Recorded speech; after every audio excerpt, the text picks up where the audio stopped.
Salut, c'est Gart, vous écoutez La Théorie des genres, votre émission cinéma de genre et pop culture.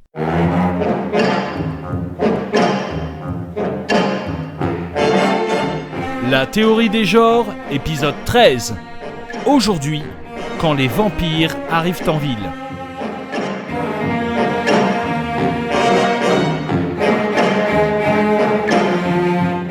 Si dans l'épisode 5, je vous avais fait part de ma passion pour les sorcières, il y a bien une autre créature de l'imaginaire fantastique qui continue de me fasciner, le vampire. C'est vers l'âge de 12 ans que j'ai acheté une de ces petites anthologies Librio dédiées aux effrayants suceurs de sang, regroupant des nouvelles allant de Sheridan Le Fanu à des versions bien plus modernes du mythe, signées par des auteurs comme Lovecraft. J'ai bien sûr tout de suite accroché au terrible pouvoir que possédaient les vampires. Je me suis même passionné pour le personnage de Dracula, imaginé par l'écrivain anglais d'origine irlandaise Bram Stoker en 1897. Ce conte vampire dégageait quelque chose du lieu et de l'époque qui l'avait créé, l'Angleterre de la fin du 19e siècle. En effet, Dracula est un être immortel issu de l'époque médiévale, un seigneur attaché à sa terre natale des Carpates, qui par amour va se confronter à une Angleterre en pleine révolution industrielle. Il y a bien quelque chose de l'Angleterre victorienne dans un roman comme Dracula, quelque chose qui place le lecteur entre le progrès des sciences et la persistance de l'aura des aristocrates, l'esprit insulaire protecteur et le goût de l'exotisme et de l'exploration de l'esprit colonial. Bref, quelque chose qui rappelle tout ce qui fait le charme de l'époque victorienne, une reine, des gentlemen, des génies et un Londres brumeux rêvant de colonies lointaines.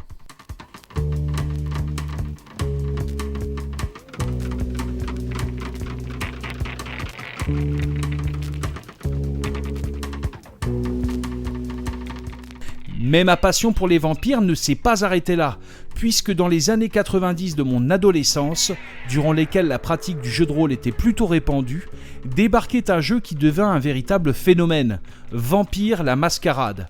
Dans ce jeu, les joueurs incarnaient des vampires issus de différents clans rivaux à l'époque contemporaine. Dans le roman de Bram Stoker, lorsque Dracula quitte son château et sa Transylvanie pour la ville industrielle de Londres, il donne tout autant l'impression de parcourir une distance physique qu'un prodigieux bond dans le temps. C'est toute la logique de Vampire la Mascarade qui va remettre au goût du jour les vampires en les plongeant dans la vie urbaine des années 90. En effet, si les vampires vivent la nuit, les jeunes adultes aussi, et la condition du vampire, être à la fois sensuel et morbide, va donc se revendiquer en véritable mode de vie, voire en mode tout court.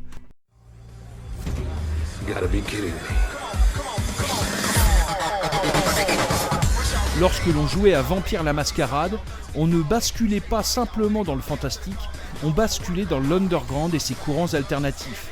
Ainsi, outre la littérature, les films, les BD ou les jeux de rôle, le mythe du vampire a aussi trouvé ses lettres de noblesse dans la musique.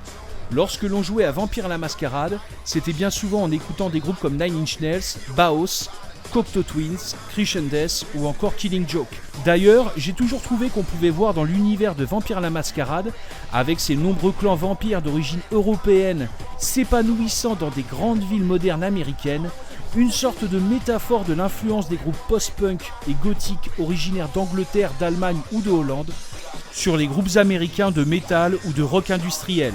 Tout ça, c'était une époque où des groupes s'amusaient à citer Bram Stoker dans le texte.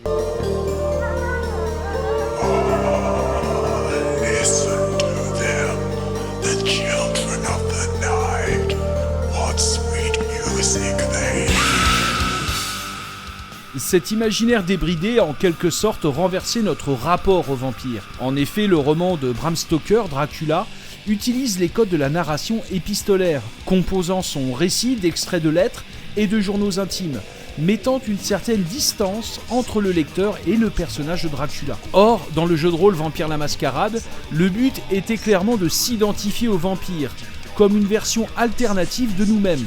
Cette vision urbaine et moderne du vampire a bien sûr beaucoup inspiré le cinéma, accouchant de films comme Blade et Underworld. Cependant, ces avatars du cinéma hollywoodien n'ont jamais eu réellement leur lettre de noblesse.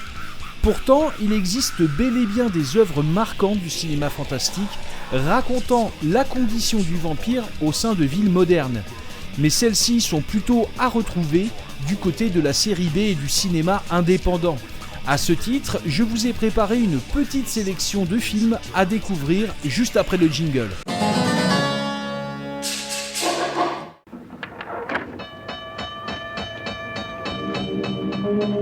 En 1977, George Romero réalise ce qu'il considère comme son meilleur film, Martin. Et sur ce point de vue, comme sur quelques autres, je suis plutôt d'accord avec Romero. Martin est un film sur un vampire américain issu d'une famille d'immigrés européens débarquant dans la ville de Pittsburgh. Son voyage vers la ville est d'ailleurs la scène d'ouverture du film, se déroulant dans un train de nuit.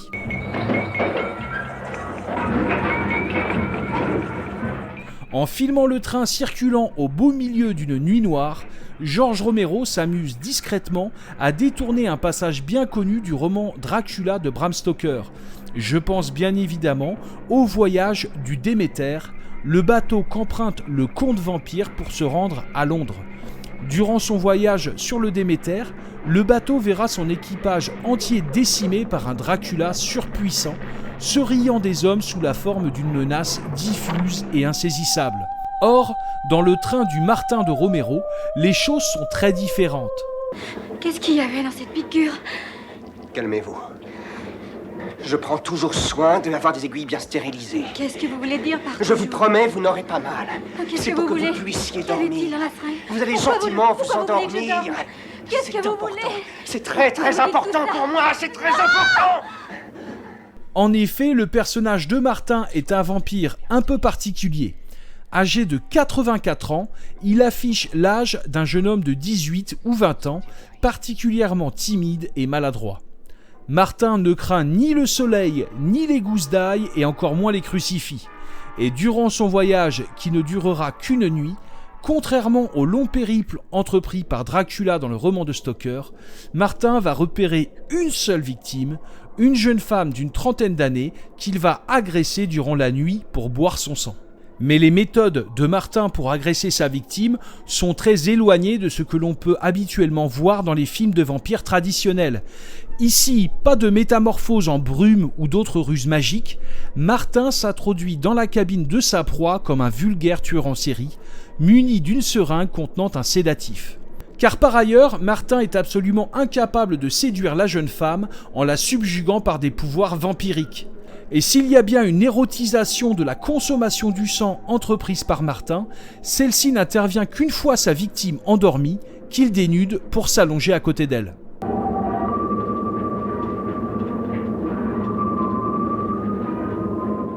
La scène est tout à fait saisissante car George Romero s'amuse à représenter le vampire dépourvu de sa puissance. En fait, cette débandade ne s'arrête pas là, puisque pour boire le sang, Martin utilise des lames de rasoir pour sectionner les veines de sa victime. Pas de canine donc, et s'il n'était pas question de cet âge improbable de 84 ans que Martin prétend avoir, notre vampire serait tout à fait indissociable d'un vulgaire psychopathe humain. Pourtant, le cousin de Martin qui va l'héberger dans la ville de Pittsburgh reconnaît sa nature démoniaque et l'appelle Nosferatu.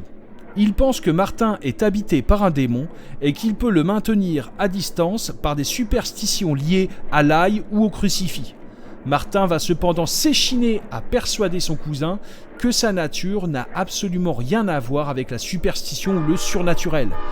Cette opposition entre rationnel et surnaturel occupe tout le film, notamment lors de cette scène durant laquelle le personnage du cousin demande à un prêtre de procéder à un exorcisme sur Martin.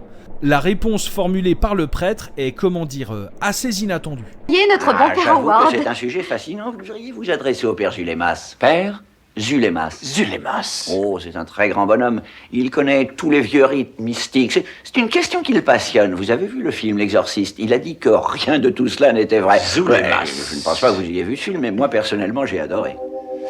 Ainsi, pour le prêtre, la notion d'exorcisme renvoie immédiatement au cinéma d'horreur.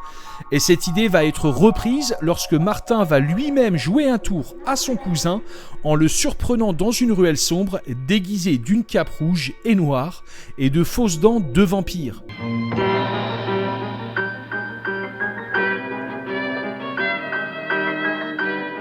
L'accoutrement de Martin rappelle celui du Dracula que nous avons eu l'habitude de voir, incarné au cinéma, sous les traits d'acteurs comme Bela Lugosi, Christopher Lee ou Frank Langella. Et c'est également le costume porté par de nombreux enfants lors de la fête d'Halloween.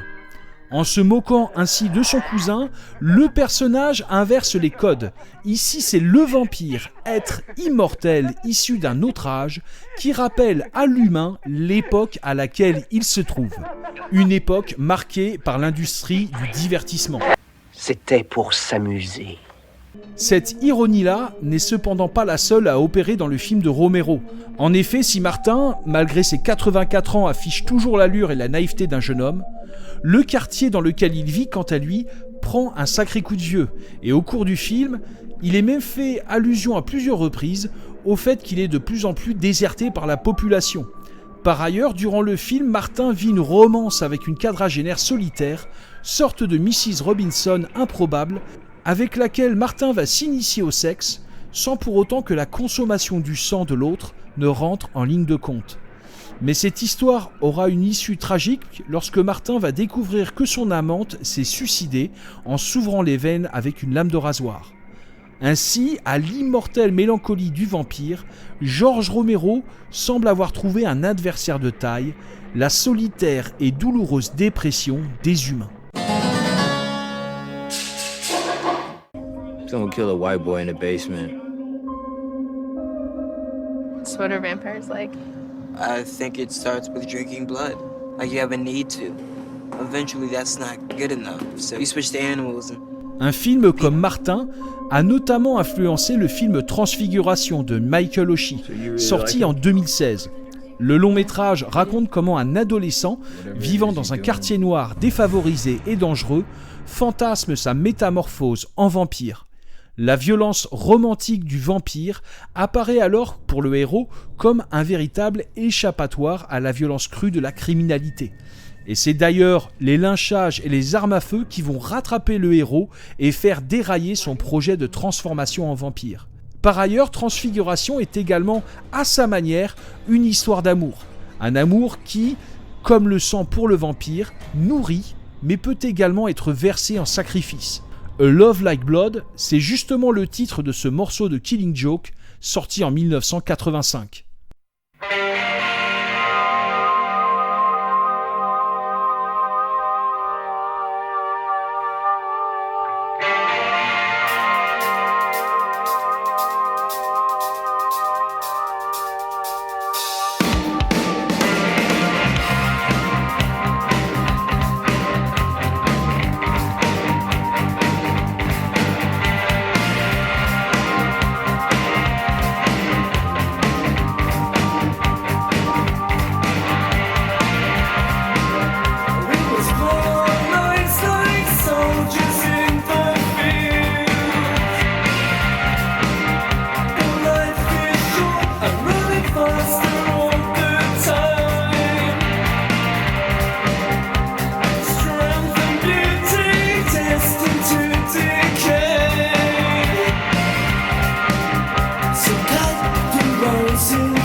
Si dans les deux films dont je viens de parler, le mythe du vampire est en quelque sorte esquinté par le contexte de villes américaines qui portent elles-mêmes leurs propres dangers et leur propre morbidité, de nombreux cinéastes d'horreur ont cependant vu dans l'espace urbain contemporain l'occasion de réactualiser la représentation des légendaires suceurs de sang.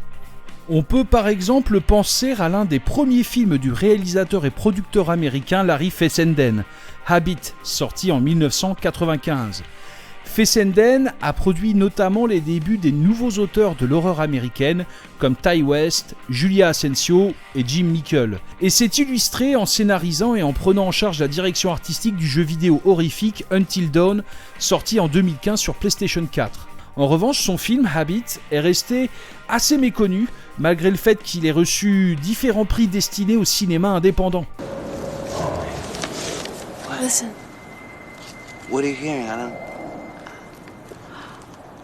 They're out tonight. What are those, dogs? Central Park used to be filled with wolves.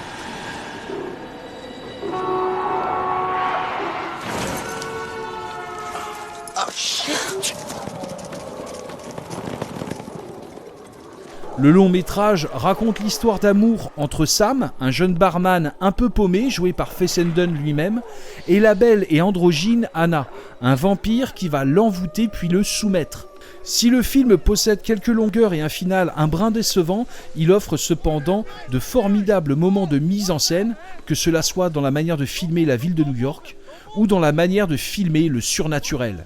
Bien sûr, Habit va utiliser le thème du vampire pour relayer des thèmes plus humains, contemporains et citadins, comme le sexe, la musique, la vie nocturne et la drogue. Et à ce jeu-là, Habit va être éclipsé par un film bien plus abouti, sorti exactement la même année et abordant le mythe du vampire sous le même angle. Ce film c'est The Addiction et il est signé par le vieux briscard du cinéma indépendant new-yorkais, Abel Ferrara.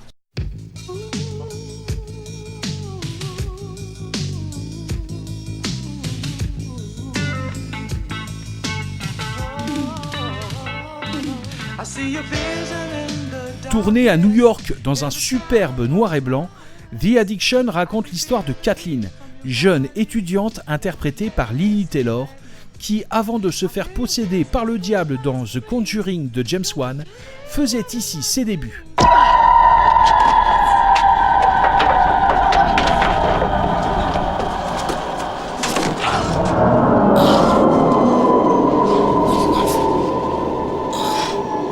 Look at me and tell me to go away. Don't ask. Tell me. Lors d'une simple marche nocturne, Kathleen est entraînée dans une ruelle par une vampire jouée par Annabella Sciorra. Cette dernière va boire le sang de Kathleen et changer la jeune étudiante en vampire. You think that's gonna stop me? Dans sa mise en scène, la séquence convoque à sa manière les leçons de l'expressionnisme allemand auquel on doit le formidable Nosferatu de Murnau. Le noir et blanc organise une composition de lumière et de ténèbres aidée par les composantes de l'espace urbain comme les briques des murs ou les grilles d'aération. Ici, le vampire semble reprendre son aura de fascination tout à fait en osmose avec l'espace urbain dans lequel il évolue et ses nombreuses zones d'ombre. À la suite de sa morsure, Kathleen va se transformer progressivement en vampire. Elle ne pourra plus sortir le jour sans lunettes de soleil, verra son reflet dans le miroir disparaître et ne pourra plus dormir la nuit. Au contraire, la nuit sera pour elle à la fois une période d'activité intense, durant laquelle elle se mettra en chasse pour boire le sang de nouvelles victimes, et une période d'errance, durant laquelle elle découvre les recoins les plus obscurs de la ville de New York.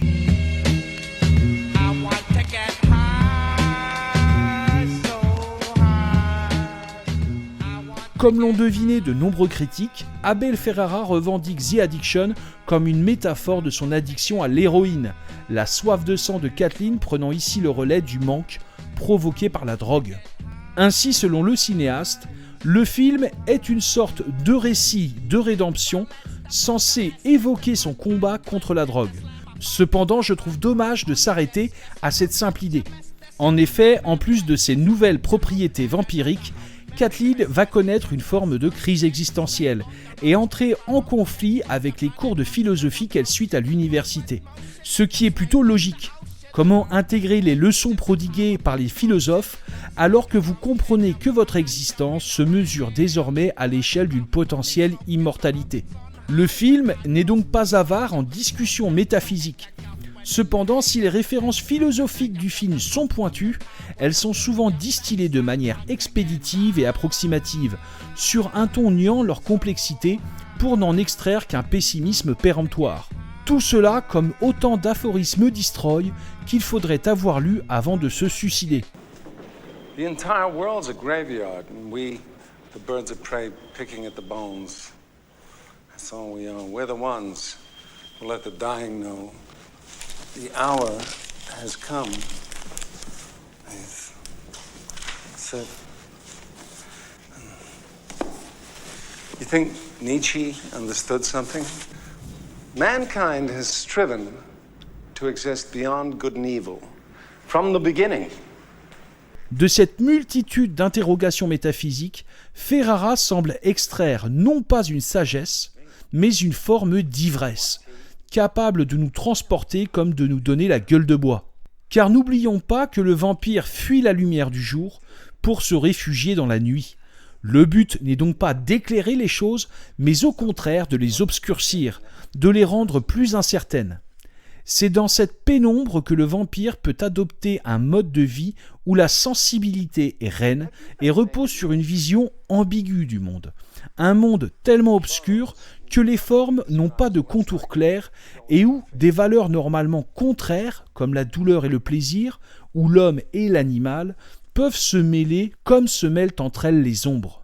Dans The Addiction, je pense par exemple à une scène filmée dans un plan séquence immobile où Kathleen connaît les premiers symptômes de la transformation vampirique.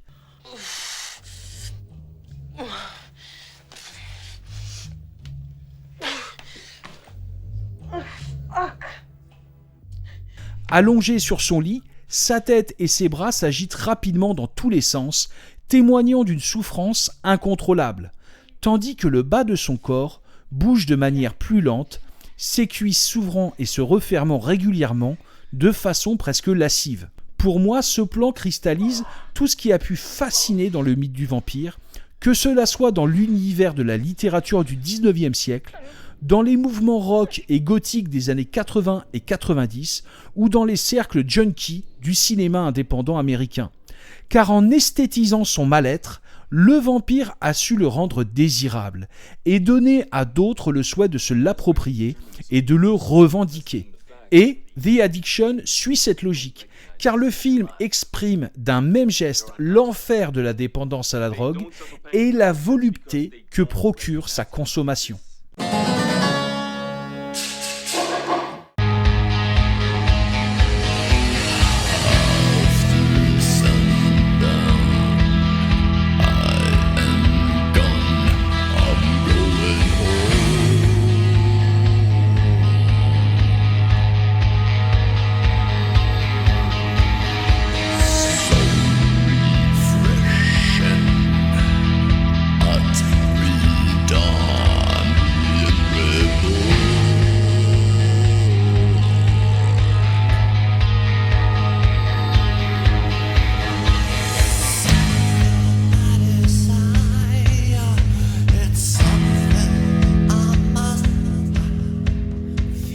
À travers les différents films dont j'ai parlé, on peut voir que le vampire peut aussi bien marcher le jour qu'être allergique au soleil, être un minable ou au contraire être doté de capacités surnaturelles, etc. En fait, le but dans la représentation du vampire est moins de respecter un ensemble de codes que d'y faire son marché. Par ailleurs, je vous ai parlé du vampire dans de grandes villes américaines, mais il serait également intéressant de comparer avec la représentation du vampire dans la Norvège des années 80, comme dans le film Morse par exemple, ou dans le désert mexicain, dans un film comme Une nuit en enfer. En effet, chacun de ces films offre également leur lot de variations dans la représentation de nos prédateurs nocturnes. C'est d'ailleurs certainement cet acte de le redéfinir en fonction du contexte où il se trouve, qui fait que malgré son immortalité qui survit aux âges, le vampire est immanquablement le fruit d'une époque.